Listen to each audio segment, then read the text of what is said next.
Hello friends, સ્વાગત છે તમારા બધાનું ફરીથી એકવાર. તો તાંદળજાની ભાજી છે એ ઘણાને ટેસ્ટમાં બિલકુલ નથી ભાવતી હોતી, પરંતુ તમે મારી આ રીતે એકવાર બનાવશો તો ખૂબ જ ટેસ્ટી બનશે. અને આ ભાજી ખૂબ જ ગુણકારી છે, જેને આપણે ખાવી જ જોઈએ. તો ચાલો હવે રેસીપી સ્ટાર્ટ કરીએ. તો મેં એક ચૂડી લીધી હતી, તેમાંથી ડંડીથી પાનને મેં અલગ કરી લીધા છે. ત્યાર પછી તે પાનને મેં 2 થી 3 વાર પાણીથી ધોઈ લીધા હતા અને પછી કટ કરી લીધા છે.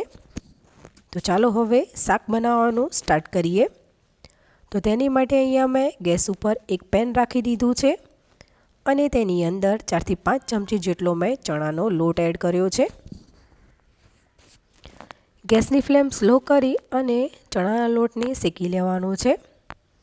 તો આ રીતે લોટને શેકવાથી તેની ખૂબ જ સરસ ફ્લેવર આવે છે અને જલ્દીથી કૂક પણ થઈ જાય છે. મેં આ શાક 3 થી 4 વ્યક્તિ માટે બનાવ્યું છે, એટલા માટે 4 થી 5 ચમચી ચણાના લોટનો ઉપયોગ કર્યો છે. તમે જો ઓછા વ્યક્તિ માટે બનાવતા હોય તો તમારે લગભગ 1 થી 2 ચમચી જેટલો લોટ ઓછો લેવાનો.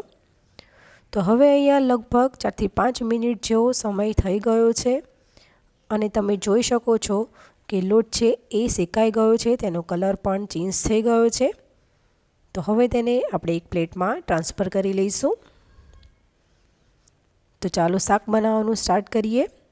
હવે તે જ પેનને મેં સાફ કરી ગેસ ઉપર મૂકી દીધું છે.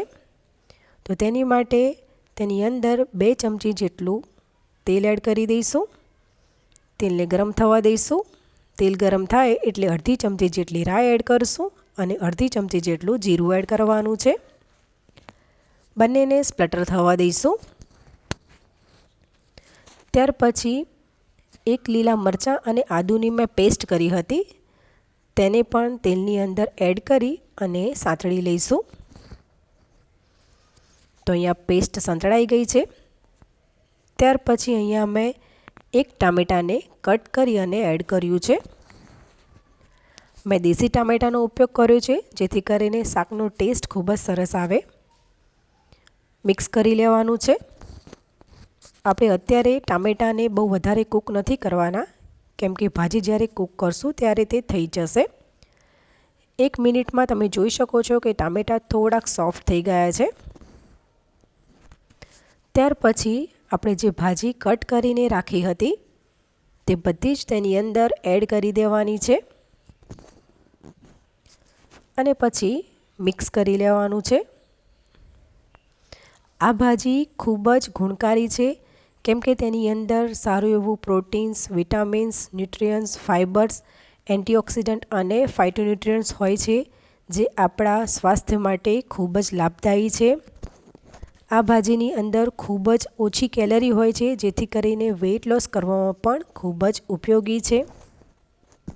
તમને જો પેટની તકલીફ રહેતી હોય તો તેની માટે પણ આ ભાજી ખૂબ જ લાભદાયી છે. તો અહીંયા મિક્સ થઈ ગયું છે. ત્યાર પછી તેની અંદર અડધી ચમચી જેટલી હળદર અને લગભગ 2 ચમચી જેટલું લાલ મરચું મેં એડ કર્યું છે. મરચું તમે તમારા ટેસ્ટ અકોર્ડિંગ ઓછું વધારે લઈ શકો છો. 1 ચમચી જેટલું ધાણા જીરું એડ કરી અને હવે સ્વાદ પ્રમાણે મીઠું એડ કરશું. તો મીઠું અડધી ચમચી ઉપર થોડુંક એડ કર્યું છે અને હવે ફરીથી બરાબર મિક્સ કરી લેવાનું છે. ખરેખર ફ્રેન્ડ્સ, તમે જો આ ભાજી આવી રીતે બનાવશો તો એટલી ટેસ્ટી બનશે કે તમને વારંવાર આ રીતે જ બનાવવાનું મન થશે. તો અહીંયા મેં સરસ એવું મિક્સ કરી લીધું છે અને તમે જોઈ શકો છો કે ભાજીની ક્વોન્ટિટી પણ થોડીક ઓછી થઈ ગઈ છે. હવે ભાજીને કૂક થવા દઈશું. તો તેની માટે કવર કરી અને લગભગ 3 થી 4 મિનિટ જેવું તેને કૂક કરી લઈશું. તો અહીંયા 3 થી 4 મિનિટ થઈ ગઈ છે. તમે જોઈ શકો છો ટામેટાં પણ સોફ્ટ થઈ ગયા છે અને ભાજી કૂક થઈ ગઈ છે. તમે જો ભાજી આ રીતે પણ ખાશો તો પણ ટેસ્ટી જ લાગશે.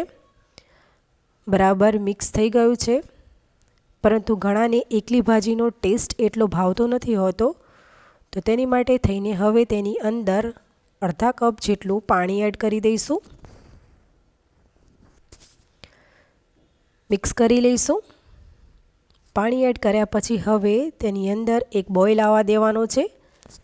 મતલબ કે પાણીને ઉકળવા દેવાનું છે। તો અહીંયા તમે જોઈ શકો છો કે પાણી છે એ ઉકળી ગયું છે। તો આ રીતે પાણી ઉકળી જાય ત્યાર પછી આપણે જે ચણાનો લોટ શેક્યો હતો તે તેની અંદર એડ કરી દેવાનો છે।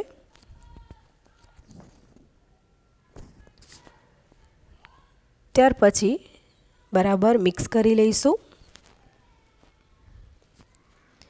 મિક્સ કર્યા પછી તમને જો જરૂર લાગે તો પાણી તમે વધારે એડ કરી શકો છો અને તમે જેટલા વ્યક્તિ માટે શાક બનાવતા હોય તે પ્રમાણે જ લોટ એડ કરવાનો।